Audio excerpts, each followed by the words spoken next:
What's up, Spoonies? So right now it is like 10 o'clock at night and I'm hiding in my bathroom so I don't wake up my family, which is crazy, but it is what it is.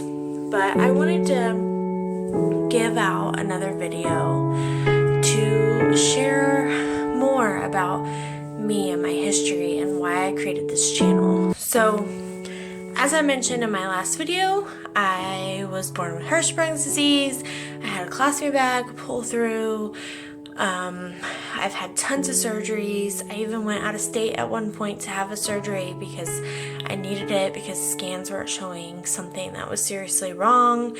And then now I'm having issues again. But what I forgot to mention in my last video was I have other diagnosed issues as well. So I have stage 4 endometriosis, which was confirmed by surgery. So some people some people will just assume they have endometriosis by their their symptoms and things like that. And then I had a hysterectomy, which I'll do a story time on that as well because I did have a hysterectomy at a young age. I'm getting a pain pump at a young age, and so these are all things that I really want to cover. So I have stage 4 endo, I have Hirschprungs disease, I have chronic regional pain syndrome because of, they believe, just everything that my body's been through. I have been diagnosed with fibromyalgia.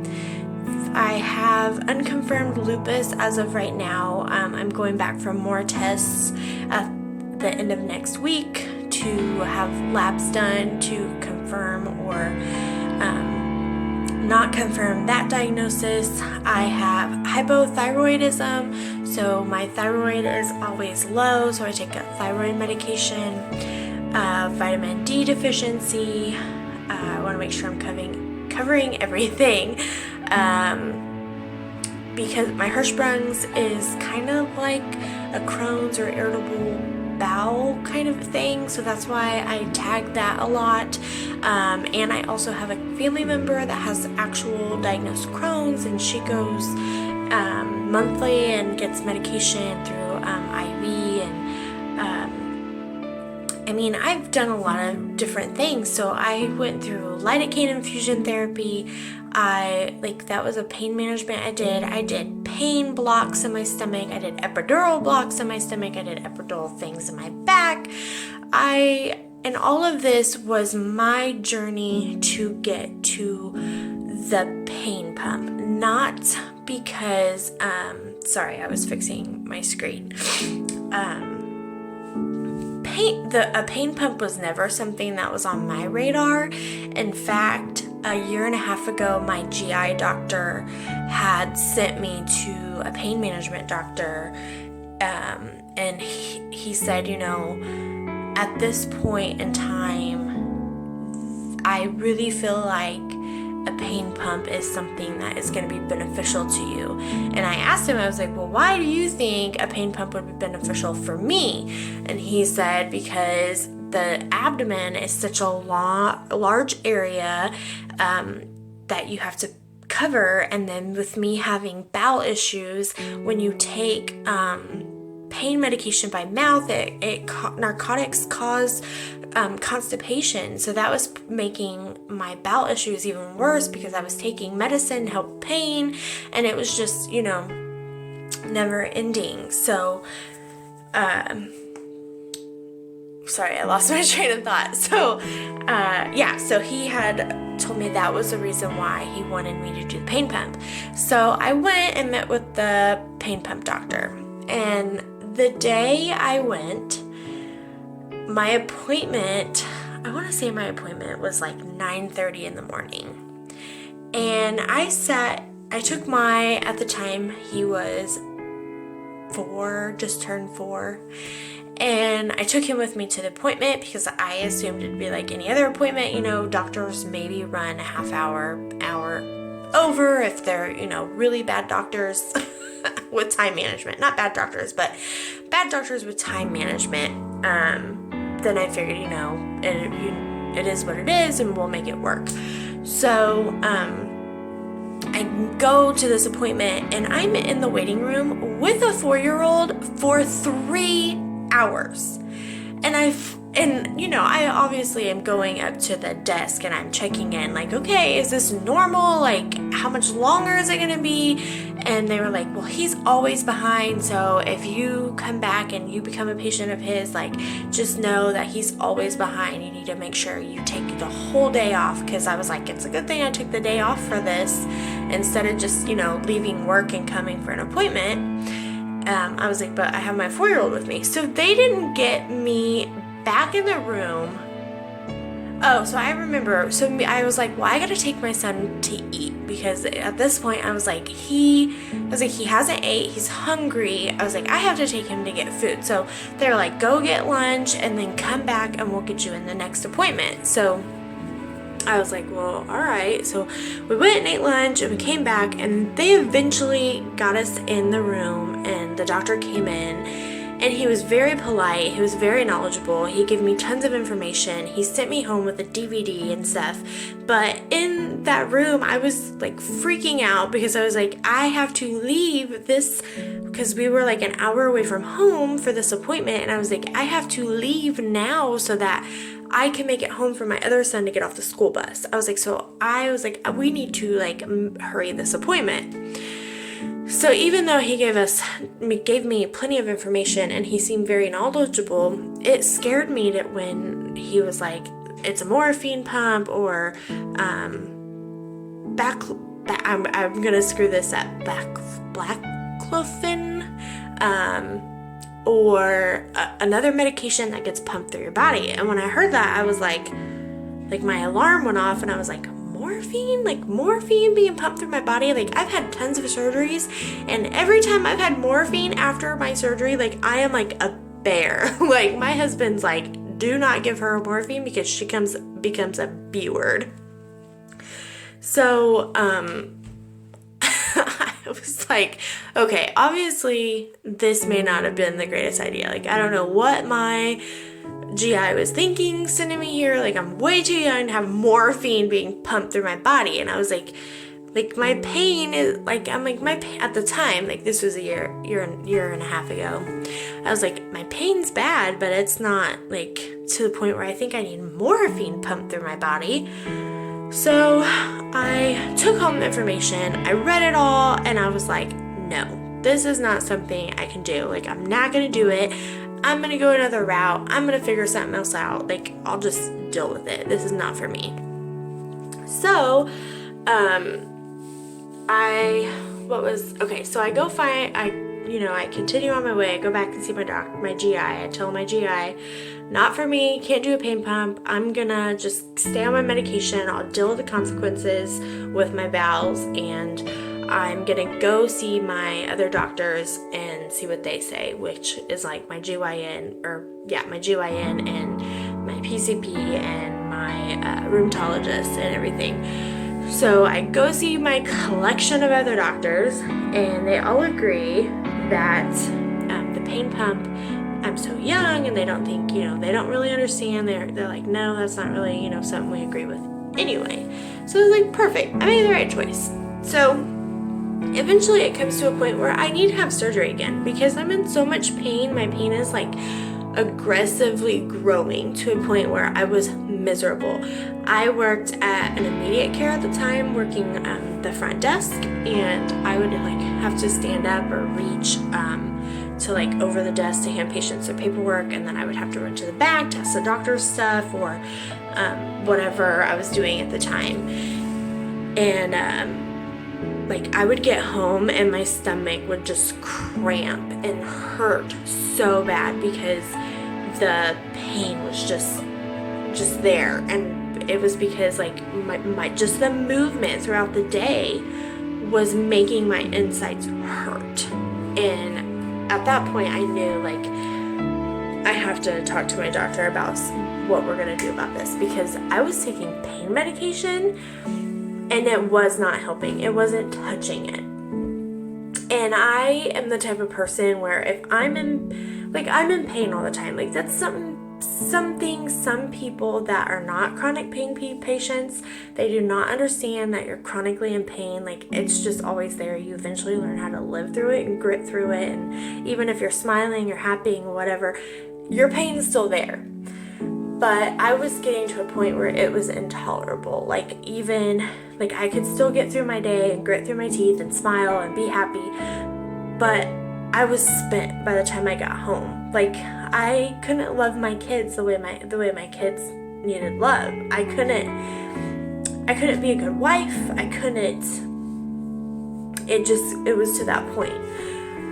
So when I would talk to my GYN, sorry, I'm getting emotional. So I talked to my GYN and I told him, and he was like, well, first I was bleeding nonstop, like out of nowhere. I just started bleeding all the time, through, womanly bleeding. And he was like, well, let's do ablation. He was like, let's see if the ablation at least stops the bleeding, and maybe that might make you feel better.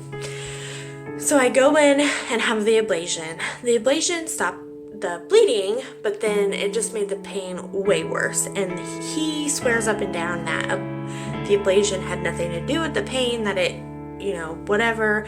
But I just think it's too weird that I had an ablation and the pain just got way worse. But I had polyps inside my uterus, so that was supposedly causing the bleeding.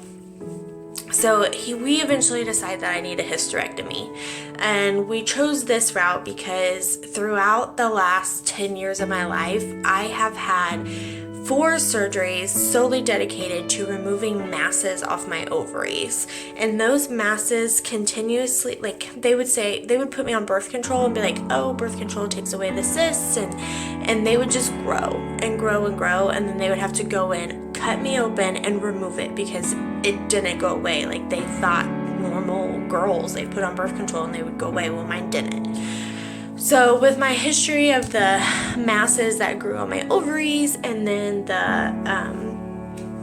my uterine issues now, he was like, let's just do a hysterectomy. And I had been asking for a hysterectomy for a long time because I was getting ultrasounds literally every 6 months because I was in so much pain in my pelvis, and then I had all the pain in my abdominal because of all my issues up on my left side. So it was just, I was a mess. So I did the hysterectomy, and then the hysterectomy was a nightmare. He ended up cutting me up this way and also this way. So I was cut like a T. And my recovery was horrid. It was one of the worst recoveries of all the surgeries I've had. I'm not going to say it was the worst of the worst, because I'm pretty sure I've had a recovery that was worse than this one, but because of the way he cut me upwards, the healing process was just miserable. Granted, he did remove organs, so I'm sure that was a part of it, but my recovery process was just awful. And then I got up one day and the sutures had split open, and it wasn't like open where like you could see inside my stomach, but it was open to the point where like the skin had like split open, so like I was bleeding a lot. My husband had to come in there and re-suture it up, so it was crazy. And then it looked like I had an infection, and it was just a rough recovery. And my GYN just kept saying, like, it'll get better, like in 6 months. Everybody that has hysterectomies, it just takes time. Like, all my patients say it takes 6 months or a year until they're fully recuperated from their hysterectomies. And they had to like put me on hormones because obviously they took not only my uterus, but they took my ovaries too. Also, when he was in there to do the hysterectomy, he had to leave my cervix because my cervix is attached to my bladder and my bladder is attached to my stomach. And he couldn't do anything about it. He was like, I had to leave it. He was like, it was too much of a mess in there. And so I was like, and then when I would complain about pain to him after the surgery, and I'm like, do you think that because of my cervix being attached to my bladder being attached to my abdominal wall, that maybe that's why I'm still having pain and I'm still having issues? And he'd be like, possibly. I was like, I was frustrated. So, needless to say, he's no longer my GYN. I have been through 2 GYNs since that surgery. Actually, I go see a brand new one Tuesday. And not for the fact that I am doctor hopping, as they call it, but the second one, that one I left because the first one had referred me to him because he himself told me he was not a good enough surgeon to cut me open, so he sent me to this one, and then I left this one and went back to that one because 1, my surgery was over, and 2, he was a kind of weird, like I just said, he was just kind of like, probably. So I went back to my original one, and then I left him because when I was telling him I couldn't have sex with my husband because it was way too painful and I didn't know what to do anymore, and I literally was crying to my doctor telling him I need help, something's wrong, and could it possibly be the fact that my cervix is attached to my bladder, which my bladder is attached to my abdominal wall, and maybe that's why it's so painful? And he looks at me and he says, well, you don't like doing the dishes, but you have to do them anyway. I was just like, he did not just compare my sex life to a chore and tell me to just go through the pain anyways and do it. And then he told me that almost all his women patients that don't have sex with their husbands come back a year later divorced because they don't have sex with their husbands. Needless to say, that's why I'm going to see a new GYN next week. So yeah, he's a douche. And I would never, give out his name personally, but or publicly on a forum, but if you know me personally and you want to know who it is, I'll gladly tell you. So anyways, I forgot where I was. So I had the hysterectomy. Hysterectomy didn't help. It's been 2 years in January, and I'm still pain's worse than it ever was when I even went in for the surgery to help the pain. If anything, I would say that the hysterectomy just made me way worse. And now that I'm a little bit more educated in regards to endometriosis, and I know that there's actually excision specialists for endometriosis, which, by the way, that's why my cervix is attached to my bladder and my bladder is attached to my abdominal wall. It is endometriosis along with scar tissue from all my other surgeries, and that's why everything is attached. So I know I'm kind of like everywhere, like I keep getting sidetracked. Anyways,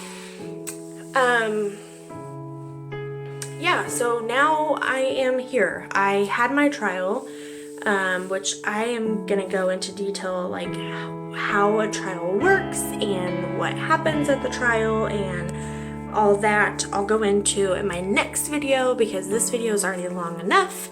So I already told you how I had to go to the appointment and stuff, and I want to go into more details about pain pumps and their misconceptions, because a lot of people think that a pain pump and you're getting a drug strong like morphine pumped in your body, that you're going to be like drugged up and incoherent, and that's just not true. So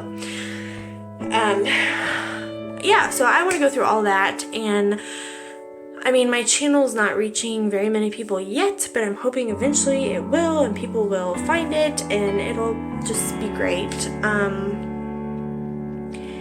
I just have so much to share. Like today I went and seen my psychologist, my specialist psychologist. So you have a normal psychologist that just treats people that need to talk, and then you have a specialist that specializes in one specific thing. So my specialist she is a chronic illness psychologist, but she's a GI chronic illness specialist. So she's specialist. Like, she's cool. But anyways, so it's like, I didn't even know that was a thing until my GI sent me to her.